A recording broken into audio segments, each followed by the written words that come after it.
बिहार में फिर एक बार नई सरकार और 9वीं बार नीतीश कुमार। जी हां, थोड़ी ही देर में शपथ ग्रहण समारोह होगा राजभवन में। इसको लेकर तैयारियां पूरी की जा चुकी है। नीतीश कुमार और दोनों डिप्टी सीएम यानी कि सम्राट चौधरी और विजय सिन्हा के साथ कई मंत्री भी शपथ ग्रहण करेंगे। विधायक और नेता राजभवन पहुंचने लगे हैं। सम्राट चौधरी के समर्थक ढोल नगाड़े के साथ राजभवन के बाहर इकट्ठा हो गए हैं। इस शपथ ग्रहण समारोह में एनडीए के कई नेता मौजूद रहेंगे।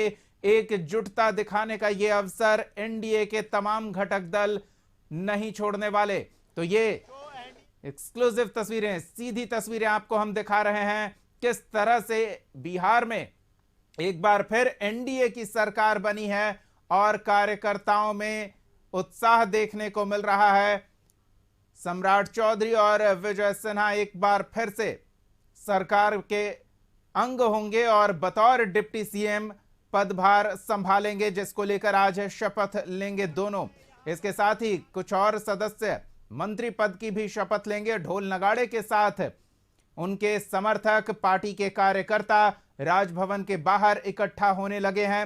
राजभवन के बाहर सुरक्षा बढ़ा दी गई है। ये एक्सक्लूसिव सीधी तस्वीरें आप तक हम पहुंचा रहे हैं।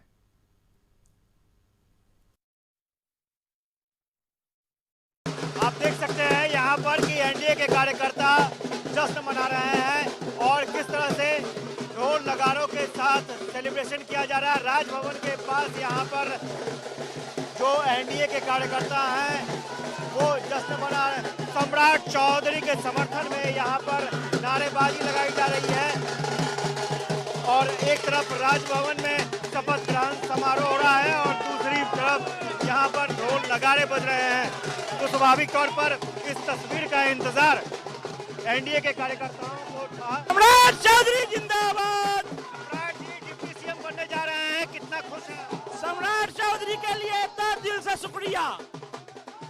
सम्राट चौधरी डिप्टी सीएम बनने जा रहे हैं, कितना खुश है? हम लोग पूरा बोर्ड को हार्दिक बधाई देते हैं। शीर्ष नेतृत्व को कोटि कोटि धन्यवाद है। पूरा जनता खुश है। सम्राट चौधरी जैसा नेता चाहिए बिहार को, ताकि बिहार के उज्जवल भविष्य हो सके। तो देखिए तस्वीरों में कि किस तरह से जश्न का माहौल है। एनडीए के कार्यकर्ता उत्साहित हैं। सम्राट चौधरी के समर्थक पहुंचे हैं शपथ ग्रहण समारोह में। अपने अंदाज में सम्राट चौधरी को बधाई देने के लिए पहुंचे हैं और एनडीए के जो समर्थक है, जो कार्यकर्ता है, वो इस शपथ ग्रहण समारोह को अपने अंदाज में यादगार बनाना चाहते हैं। क्या पसंद फिरोज के साथ आशुतोष चंद्रा, कशिश न्यूज, पटना।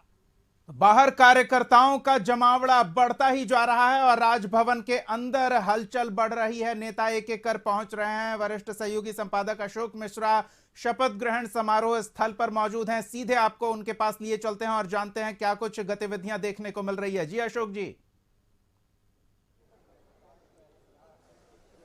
बिल्कुल, देखिए दीपक, राजभवन का राजेंद्र मंडपम पूरी तरह से तैयार है नए मंत्रियों के स्वागत के लिए। और हम सीधी तस्वीर दिखा रहे हैं कि नेताओं के आने का सिलसिला शुरू हो गया है और खास करके बीजेपी के कई बड़े नेता यहाँ पे पहुँचे हुए हैं। देखिए मंगल पांडे यहाँ पे पहुँचे हुए, नितिन नवीन पहुँचे हुए हैं, जदयू के प्रदेश अध्यक्ष उमेश कुशवाहा पहुँचे हुए हैं और इसके अलावे अन्य नेता यहाँ पे पहुँचे हुए हैं। भारी संख्या में बीजेपी और जदयू के विधायक भी हैं यहाँ पे पहुँचे हुए। और सबसे बड़ी बात है कि सम्राट चौधरी जो उप मुख्यमंत्री बनने वाले हैं, उनके पिता शकुनी चौधरी भी यहाँ पहुँच गए हैं। राधा मोहन सिंह यहाँ पे पहुँचे हुए हैं और जो कुर्सियाँ लगाई गई हैं वो 8 कुर्सियाँ मंत्रियों के लिए लगाई गई हैं और 1 कुर्सी जो है वो यानी कि मुख्यमंत्री नीतीश कुमार के होंगे। तो मुख्यमंत्री नीतीश कुमार के अलावे कुल और 8 मंत्री शपथ लेंगे, यानी कि 9 मंत्रियों का मंत्रिमंडल होगा। और जिसमें जो सूचना आ रही है उसके मुताबिक ये कह सकते हैं कि मुख्यमंत्री के अलावे बीजेपी के 2 उप मुख्यमंत्री सम्राट चौधरी और विजय कुमार सिन्हा शपथ लेंगे। उसके बाद जदयू से विजेंद्र प्रसाद यादव और श्रवण कुमार मंत्री होंगे और दूसरी तरफ जो है सो हम के संतोष कुमार सुमन होंगे और फिर ये निर्दलीय सुमित सिंह होंगे। तो कुल मिलाकर के 8 मंत्री होंगे और 1 मुख्यमंत्री, 9 मंत्री होंगे। और अभी पहले दिन है और इस शपथ ग्रहण के बाद मंत्रिमंडल के सदस्य कैबिनेट की बैठक करेंगे और उसके बाद फिर 6 बजे जेपी नड्डा का कार्यक्रम है जो प्रेस कॉन्फ्रेंस करेंगे बीजेपी कार्यालय में। लेकिन सीधी तस्वीर हम आपको दिखा रहे हैं कि अभी मंत्रिमंडल का स्वरूप बिल्कुल छोटा रखा गया है और अभी 9 मंत्री ही शपथ लेंगे और दोनों दलों के यानी कि बीजेपी और जदयू के सभी जो बड़े नेता हैं उन्हें शपथ दिलाया जाएगा और फिर उसके बाद हम के जो जीतन राम मांझी के बेटे संतोष कुमार सुमन उनका शपथ है और निर्दलीय सुमित कुमार सिंह का है। तो ये नज़ारा है राजेंद्र मंडपम का और आप देख सकते हैं कि बीजेपी के जो नेता हैं उनके चेहरे किस तरह से खिले हुए हैं और कहीं न कहीं उन्हें लगता है कि आज उनके दिन फिर से फिरने वाले हैं। दूसरी बात है कि यहाँ पे अभी कांग्रेस के एक भी विधायक नहीं दिखा रहे हैं, एक भी आरजेडी के कोई सदस्य नहीं है, यानी कि अन्य जो दल हैं उन दलों के कोई भी नेता या कार्यकर्ता यहाँ पर नहीं दिख पा रहे हैं। तो एक तरह से ये कहा जा सकता है कि बीजेपी और जदयू और हम ये 3 पार्टी के यहाँ पे कार्यकर्ता और जो बड़े कार्यकर्ता हैं वो और फिर नेता दिख रहे हैं और उसके विधायक दिख रहे हैं। तो ये नज़ारा यहाँ पर हम सीधी तस्वीर दीपक। बिल्कुल अशोक जी, आपके पास हम फिर लौटते हैं। बाहर की तस्वीर एक बार फिर दर्शकों को दिखाते हैं। बाहर किस तरह से कार्यकर्ताओं की भीड़ बढ़ती जा रही है। जैसे जैसे नेताओं का नाम सामने आ चुका है कि ये मंत्री पद की शपथ लेंगे, उनके समर्थक बड़ी संख्या में ढोल नगाड़े के साथ पहुंच रहे हैं। सहयोगी आशुतोष हमारे साथ हैं। हम अशोक जी आपके पास लौटेंगे, एक बार आशुतोष के पास चलते हैं और उनसे जानते हैं कि राजभवन के भीतर तो गहमागहमी बढ़ रही है, तमाम बड़े नेता पहुंच रहे हैं, एकजुटता दिखाने की कोशिश हो रही है। बाहर कार्यकर्ताओं का क्या उत्साह है आशुतोष, हमारे दर्शकों तक पहुंचाएं। बिल्कुल बिल्कुल, और कार्यकर्ताओं का जो उत्साह है आप जरा देख सकते हैं। कार्यकर्ता अंदर नहीं जा सकते हैं लेकिन बाहर रहकर अपने नेताओं को अंदर जाते जरूर देख रहे हैं। आप देखिए ये जो कतार आप देख रहे हैं ये बैरिकेडिंग की कतार है और जो कार्यकर्ता यहाँ अपने विधायकों के साथ पहुंचे हैं, नेताओं के साथ पहुंचे हैं, वो बाहर हैं और वो इंतजार करेंगे। जो भी मंत्री अंदर शपथ लेंगे वो बाहर निकलेंगे और फिर जश्न का दौर शुरू होगा। सम्राट चौधरी के समर्थक यहाँ पर पहुंचे थे ढोल नगाड़ों के साथ और स्वाभाविक तौर पर सम्राट चौधरी के लिए कम से कम एक कह सकते हैं कि ये विजय अभियान था और जो सफलता मिली कहीं ना कहीं उसके पीछे एक सम्राट चौधरी की भी भूमिका कही जा सकती है, क्योंकि विपक्ष के रूप में अगर अच्छा नेता होता है, अच्छा वक्ता होता है तो रूलिंग पार्टी पर दबाव बनता है और उसका नतीजा ये होता है कि बहुत सारी चीजें, बहुत सारे हालात बदल जाते हैं उस पार्टी के पक्ष में। तो स्वाभाविक तौर पर बीजेपी के पक्ष में बहुत सारी तस्वीरें बदली हैं और यही वजह है कि जो समर्थक हैं वो राजभवन के गेट पर खड़े हैं। वो जानना चाहते हैं कि आखिर किस तरह का उत्साह है और उनके नेता अंदर जा रहे हैं, अंदर का क्या नज़ारा होगा। जो तस्वीरें सामने आ रही है, जो सूचनाएं सामने आ रही हैं, बहुत ही खास, बहुत ही चौंकाने वाली सूचनाएं सामने आ रही हैं जिसको हम लोग लगातार शेयर कर रहे हैं। और इस दिन का इंतजार बीजेपी के खास तौर से समर्थकों को बहुत ज्यादा था। और एनडीए की बात करें तो एनडीए का स्वाभाविक तौर पर अब तक का जो इतिहास रहा, अगर बिहार की बात करें तो एनडीए जब से रूलिंग करती रही है तब से सिनेरियो बिहार का बिल्कुल अलग रहा है। और चूंकि अब खास तौर से बीजेपी जेडीयू के नेता ये भी आरोप लगा रहे हैं, खास तौर से आपने मुख्यमंत्री को सुना होगा, उन्होंने साफ तौर पर कहा कि वो सहज महसूस नहीं कर रहे थे, सरकार भले ही चल रही थी वो सहज नहीं थे और यही वजह थी कि उन्होंने मीडिया से दूरी भी बना ली। वो नहीं चाहते थे कि कुछ भी ऐसा मैसेज जाए जिससे पब्लिक के बीच में गलत मैसेज जाए, तो उन्होंने मीडिया से दूरी बना ली थी। और खुद मुख्यमंत्री नीतीश कुमार ने भी कहा कि जब उन्होंने फैसला लिया है तब उसके बाद मीडिया के सामने वो आ रहे हैं। तो ये तस्वीरें हम दिखा रहे हैं राजभवन के पास की और लगातार यहाँ पर जो भी विधायक हैं, एमएलसी हैं, सांसद हैं, उनके पहुँचने का सिलसिला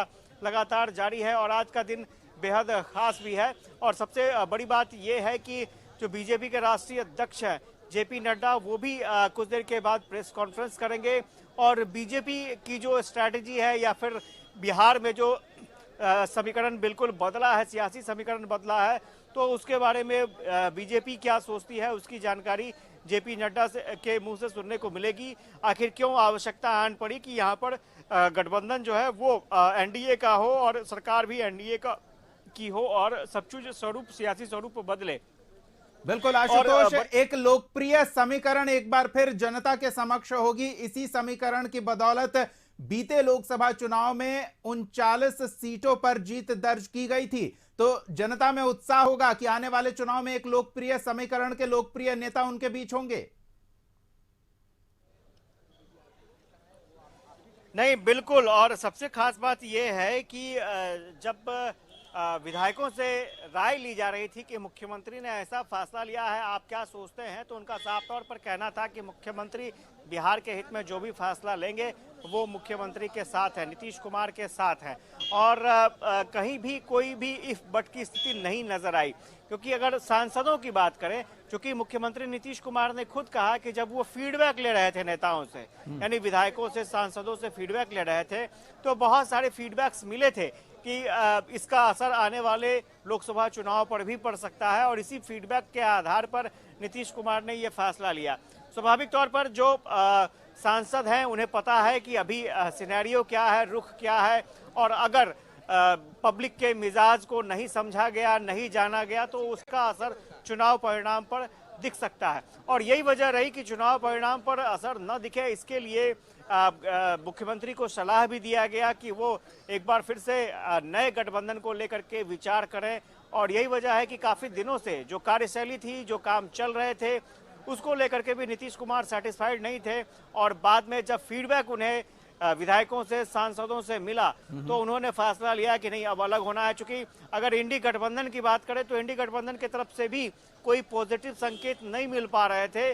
और चूंकि चुनाव नजदीक आ गए और नीतीश कुमार चाहते थे कि अक्टूबर महीने में ही सीट शेयरिंग पर बात हो जाती, और लगातार अपने बयानों के जरिए भी संकेत दिए जा रहे थे, लेकिन कहीं ना कहीं विलंब हो गया पूरे मामले पर। और जिसके बाद नीतीश कुमार, चलिए आशुतोष, आप तस्वीरें दर्शकों तक पहुंचाते रहे। हम एक बार फिर राजभवन के अंदर का रुख करते हैं। हम अपने दर्शकों को 2 तस्वीरें दिखा रहे थे। एक बाहर हमारे सहयोगी आशुतोष मौजूद हैं, जो बाहर कार्यकर्ताओं का जो हुजूम देखने को मिल रहा है, कार्यकर्ताओं का उत्साह देखने को मिल रहा है, वो आप तक पहुंचा रहे हैं। और दूसरी ओर सीधे शपथ ग्रहण समारोह जिस मंडपम में होना है, राजेंद्र मंडपम में, वहां हमारे वरिष्ठ सहयोगी अशोक जी मौजूद हैं। हलचल बढ़ रही है। अशोक जी, आपके पीछे लगातार लोगों के आने जाने का सिलसिला हम देख पा रहे हैं चालू है। और कुछ लोग जो पिछले गठबंधन से नाराज हो गए थे, जानकारी मिल रही है कि वो भी इस शपथ ग्रहण समारोह में अपनी साझेदारी, अपनी भागीदारी और अपना साथ दिखाने के लिए पहुंचने वाले हैं। बिल्कुल, देखिए जो नज़ारा है वो बिल्कुल बदला सा है राजेंद्र मंडपम का। और यहाँ बीजेपी और जदयू के बड़े नेताओं के पहुँचने का सिलसिला शुरू हो गया। सीधी तस्वीर हम दिखा रहे हैं कि किस तरह से बीजेपी के राष्ट्रीय उपाध्यक्ष हैं राधा मोहन सिंह, वो पहुँचे हुए हैं। पूर्व मंत्री मंगल पांडे हैं पहुँचे हुए, पूर्व मंत्री शाहनवाज हुसैन पहुँचे हुए हैं। फिर विधान परिषद में जो नेता हैं विरोधी दल के, अब तो विरोधी दल नहीं कहिए, सहनी वो हैं, हरीश सहनी पहुँचे हुए, पूर्व मंत्री नितिन नवीन पहुंचे हुए हैं। और इसके अलावे बीजेपी के अनेक विधायक यहाँ पे पहुंचे हुए हैं। तो इसलिए देखिए बीजेपी के जो नेता हैं उनके उत्साह को देख करके ये कह सकते हैं कि काफ़ी प्रसन्न हैं। बीजेपी के कई सांसद भी हैं, राज्यसभा सदस्य राकेश सिन्हा यहाँ पे पहुंचे हुए हैं, गोपाल जी ठाकुर जो दरभंगा के सांसद हैं वो पहुंचे हुए हैं। और इसके अलावे 1 दर्जन से ज़्यादा बीजेपी के यहाँ पे विधायक पहुंचे हुए हैं। इसके अलावे जदयू के प्रदेश अध्यक्ष उमेश कुशवाहा यहाँ पे पहुंचे हुए हैं। और फिर सम्राट चौधरी जो उप मुख्यमंत्री पद की शपथ लेंगे, उनके पिता शकुनी चौधरी यहाँ पे पहुंचे हुए हैं। और तो मंत्री पद की जो लोग शपथ लेंगे वो अभी नहीं पहुंचे हैं, लेकिन अन्य जो नेता हैं वो पहुंच चुके हैं। और राजेंद्र मंडपम अभी ही एक तरह से कहिए कि आधा से ज़्यादा भर गया है। और सबसे बड़ी बात यह है कि ये 5 बजे ये कार्यक्रम होना है, लेकिन जो अतिथि हैं उनके आने का सिलसिला बहुत पहले शुरू हो चुका है। तो ये उस उत्साह को दिखाता है दीपक की कहीं न कहीं एनडीए के जो नेता हैं उनमें खासा उत्साह है। और खास करके बीजेपी के नेता खासे उत्साहित हैं। उन्हें कभी ये भान भी नहीं रहा होगा कि इतनी जल्दी फिर से उनकी सरकार बन जाएगी। जी दीपक। बिल्कुल अशोक जी, अभी थोड़ा समय है, हम फिर लौटेंगे आपके पास। आशुतोष, आपके पास भी लौटेंगे। फिलहाल इन तमाम ताजा तस्वीरों और जानकारियों के लिए बहुत बहुत धन्यवाद। तो हलचल अंदर भी और बाहर भी राजभवन के बढ़ती दिख रही है। हम लगातार आप तक तस्वीरें पहुंचाते रहेंगे।